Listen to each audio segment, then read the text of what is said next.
hope that you leave here today with a better understanding of some of our animals and what you can do to help them out in the wild. And now, would you please welcome your host for today's adventure. Hello everybody, how are we doing today? Awesome! Well, welcome to Discovery Theater. My name is Anna and I'm an animal care specialist here. And today I'm going to be introducing you to a whole bunch of our animal ambassadors that we house here at Discovery Theater. We call these guys animal ambassadors because they represent a huge wide diversity that we share the planet Earth with. And so today you're going to be able to see up close some of our furry, feathery, and even our scaly friends here. Now, before we get into the cool stuff that I know you came here for, I am going to go back over the rules real quick just to make sure that anybody who straggled on in understands that most importantly, please no coming down here into this moat area for any reason. A bunch of our animals are going to be walking around down here with our trainers so that you can get a good close look, and we want to make sure that we don't scare them because you guys are strangers to them. The next one kind of coincides with that, especially for those of you in the front row. Please no reaching out to our animals. Keep your hands to yourself because, once again, you are a stranger to these guys and they're familiar with the trainers. And then the last rule is please try to remain seated just so nobody gets super startled while they're coming out here to the stage to see you. And please make sure that if you do need to get up for any reason, find your nearest stairwell and go up and out of the stadium. Now, you guys ready for the animals? Alrighty. Well, my first animal ambassador coming out here, her name is Quillo. Quillo is an African crested porcupine, and as her name suggests, she does come from Africa natively. Now, Quillo here also is named Crest for that cool mohawk-like crest there on the front of her head. And these are a special form of quill, similar to the rest of her quills all over her body. Now, a common misconception is that porcupines can shoot their quills at will. This is actually false. These are specialized forms of hair. They're even made out of keratin like our hair and fingernails are, and they're meant for her protection. Now, the way that she'll protect herself with these is that her brown and white long quills there on the side, she can flare up to make herself look really, really big to scare off a predator. If that fails, take a close look at her tail if she lets you. Her tail has some really cool hollow white ones that are nice and thick, and she'll rattle those around to make a really loud noise. And if making herself really big and really loud doesn't work, all else fails, these guys are really sharp. She can just back up on into that predator there. Give it up for Quillo, she makes her way on out. Alright, here comes the hardest part of my job. Setting up the rope for our next animal. Now, our next animal coming on out here is one of the world's only true flying mammals. Any guesses as to what that could be? I'm here to bat, and you would be correct. My next animal coming on out, as soon as I get this set up, let's see if I can do it. Almost. Got it. Thank you. All right. Now, my next animal coming out here, this is Bacardi. Bacardi is our giant Indian fruit bat, and he comes natively from India. He is the second largest bat found in the world, second only to the Malaysian fruit bat. The Malaysian fruit bat has a wingspan of around 6 feet. Bacardi here has a wingspan of around 4 feet. Now, the smallest bat can be as small as a little tiny bumblebee. So these guys can be huge like us, or they can be really, really small. And that shows a huge diversity for these guys because they make up over 1,300 different species. Now let's see if I can get the rope down. And across those 1,300 different species, there are 3 different types of feeders. I'm going to try to go around. The 3 different ways that these guys will feed is you got your fruit bats like Bacardi here, who will eat lots of fruit and nectar. And then you got your insectivores that eat a lot of different bugs like mosquitoes to be able to fend off those pests. I'm so close. Okay, I'm a little stuck. And then the last type of feeder, while I'm still working on this, is there are 3 species out of that 1,300 different species that will feed on blood. Oh, we're really stuck here today, guys. Now, as Bacardi was showing off his wings there, he's got some really cool membranes that allow him to lift himself up off the ground. These have a lot of special muscle, unlike what I have. Not a lot. And that is to be able to, haha, we got it. That this to be able to lift himself and his entire body weight up into the air. To give you an idea of how strong these guys are, if we had wings like a bat, our fingers would need to be 7 feet long in order to lift ourselves up. These guys are really, really strong, especially since they spend majority of their life upside down. All right, give it up for Bacardi, everybody. All right, now, our next animal coming out here, some people are a little squeamish around, but who here likes reptiles? Good couple of you, awesome, awesome, because we're bringing out a large reptile. This here is Salazar. Salazar is a coastal carpet python. He is the largest snake in our collection by length. He is around 8 to 9 feet long. He's a pretty long guy. And he also weighs around 18 pounds, because, you know, he's a pretty big snake. These guys are found natively in Australia, and they are semi-arboreal, which means that they spend equal amounts of time up in the trees as they do down on the ground. These guys also have an amazing form of camouflage that comes with its own specialized term, called counter shading. Now, these really cool colors that you see on him help him camouflage really well, with the top part being really, really dark, because if he were to be hiding up midway up a tree, any predators, like a large bird that are higher than him looking down, wouldn't be able to see him because he's blending in with the dark colors of the ground and darker foliage underneath the trees. Now, if a large predator, say like a cat or something like that, were to look up into the skies looking for something to feast on, they'd see a really pale belly, which would blend in with the light coming in through the leaves, and he'd be able to escape prey that way. Now, being a coastal carpet python, he is not a venomous snake, so you've got nothing to fear with venom or fangs from this guy. He is a constrictor species, so he will find prey, ambush it, and give it a really nice, tight, and deadly hug. In addition to that, these guys can't eat anything larger than the largest part of their body, so as long as you're not the size of a small mouse, you are A-okay from this guy. All right, give it up for Sal, everybody. All right, our next animal coming on out, I need to make a small little escape down here into the boat because she is a very large bird, and so I'm going to give her her space. Now, if you've ever looked up into the sky and seen a really cool turkey vulture flying around, you may kind of recognize this animal. She's not a turkey vulture, she is a turkey vulture's cousin. Her name is Stella, and she is a pink vulture. Now, unlike our native turkey vultures, she comes from South America.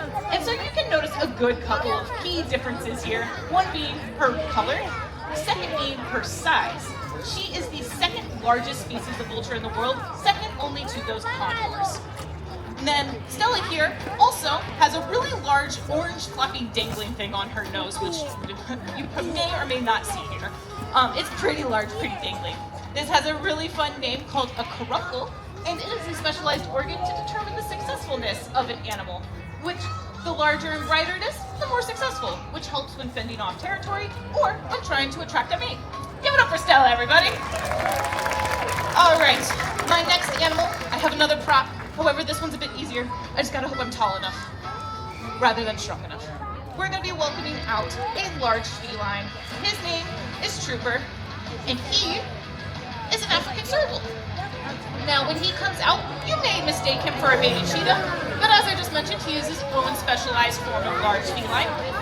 And a couple of key differences from a cheetah is, one, these guys are a lot smaller, but two, they have spots and stripes. This helps him camouflage in the African grasslands where these guys are found native.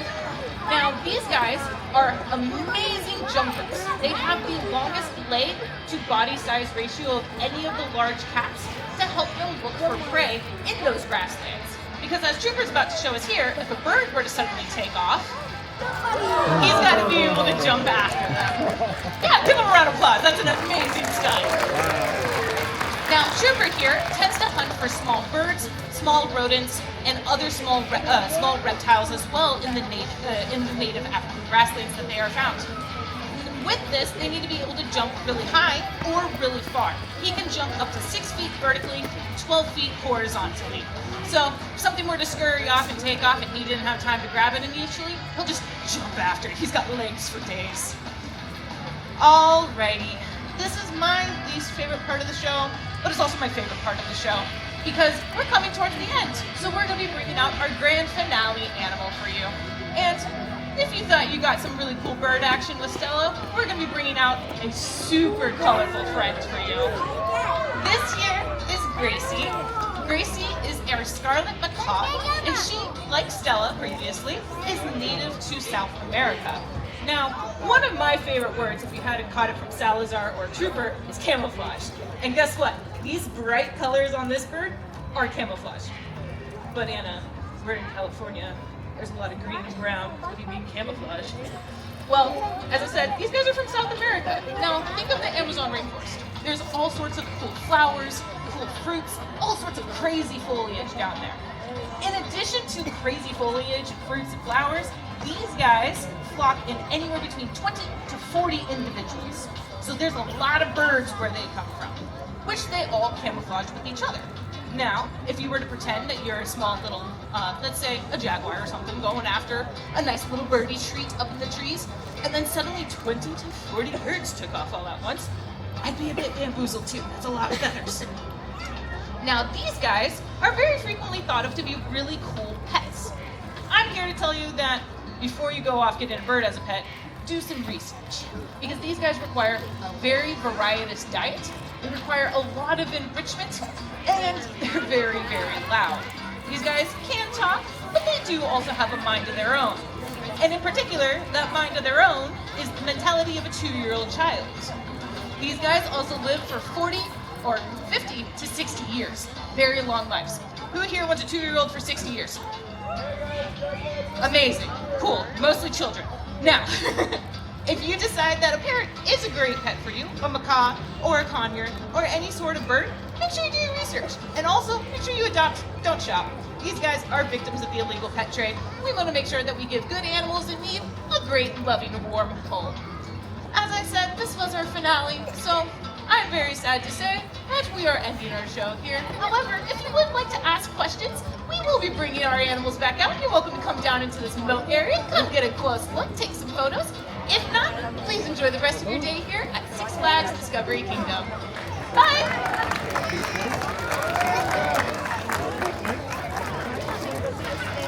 Vinny. If you have any questions about it, feel free to ask. He likes the sunshine, so he's like trying to spread out in the sun right now. Well, what's the purpose of the horn? It's called a cask, and it's actually mostly hollow. And so the thought is that it helps with their vocalizing. It helps to kind of like amplify their calls. Where do they like originate from? Maybe found in Africa?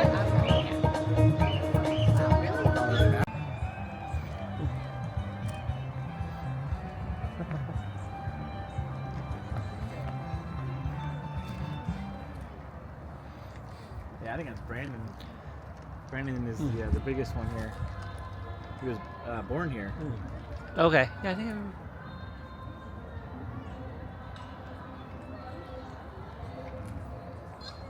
There were years ago we took my oldest son here for his birthday. Oh man, you know how old he was, like probably 5 or 6 or what. So we come by. Well, at that time you didn't have to pay for like the feedings. Oh, Or what? They just give you like a carrot. You could just go up and you get the draft carrot or whatever. Yeah, so it's we kind can of make money on it. Like, hey, opportunity here, huh?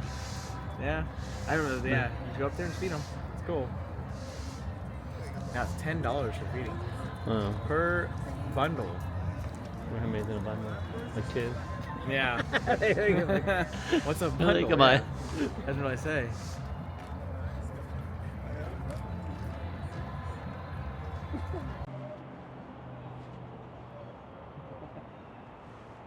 No. He's gonna take a picture and he ran away. Sure. Y'all have a great day. You too. We just have a question because we know he has a little bit of a limp. Mm-hmm. Would he Feel be like able to that's it. survive in the wild if he had that limp or not really? Probably not. Yeah, that's what we're kind of thinking. Yeah, he wouldn't have gotten to this point because the break occurred on day 1 or day 2, and if he couldn't keep up with mom at that point, she would have left him. Oh yeah. Yeah. Yeah. So he's kind of better off being here. At least he's got. Yeah, absolutely. Yeah, because here he was, he was hand raised at the Metro Richmond Zoo before he moved here. But now he gets, all the extra attention that he needs. All right. And recently we've actually started doing some cold laser therapy on the elbow to, prevent any, pain or arthritis that might set in, especially particularly early with a break like that. So.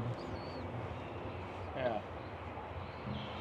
That was from when he was born, right? Yeah, pretty much. Day 1 or day 2, his mom either rolled over or laid on him. Right. And that's when the break happened. So. Yep.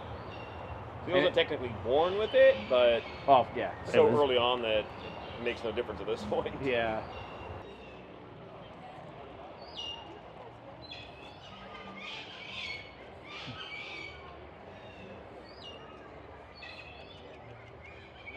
This one here is just Look at this. perched on that rock, just relaxing there. Wow. That is cool. Look at that big old mouth. Big old yawn. I think it's brother and sister? I think it is. Are they? I don't know. Yeah. Oh, and then the other one went over there. Oh, he decided to stay over there. All right. Because of their coloring. Mine is like running. You don't have to run. Oh, it's Alligator, I know. Yeah. Like it- She's not one of It's those all over his place with different birds. instead of just finding down safe. That was very nice. Usually you bring out the camera and they're like, nope.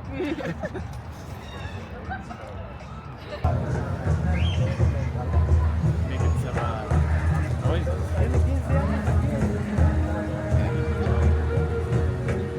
Big old cat.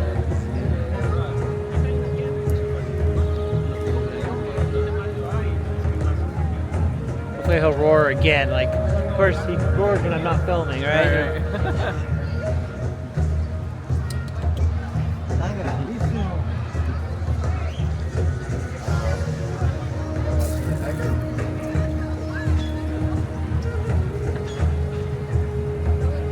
Gator and his friend. Just chilling. Welcome to Florida. Oh, bless you.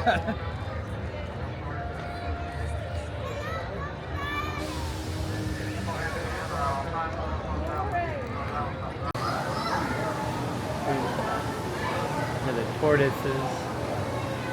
Oops. Oh, that's the tortoise they're talking about. There's one of them. I don't see the other one. So here they have this is Ginger, the two-toed sloth. Ginger. Hanging out in there. That's funny. So they named it Ginger. Ginger's an alligator name, isn't it? Ginger Snaps. Ginger Snap. No. From Jungle Cruise. Jungle Cruise. joke. Yeah. Yep. Ginger, two-toed sloth. You know, we can. Yeah, a little bit. Little claws there, just hanging out, sleeping. Oh, I see that. You watch To your face. right there. Oh, pick it up. You can Yeah. take a nice little nap in that hammock there.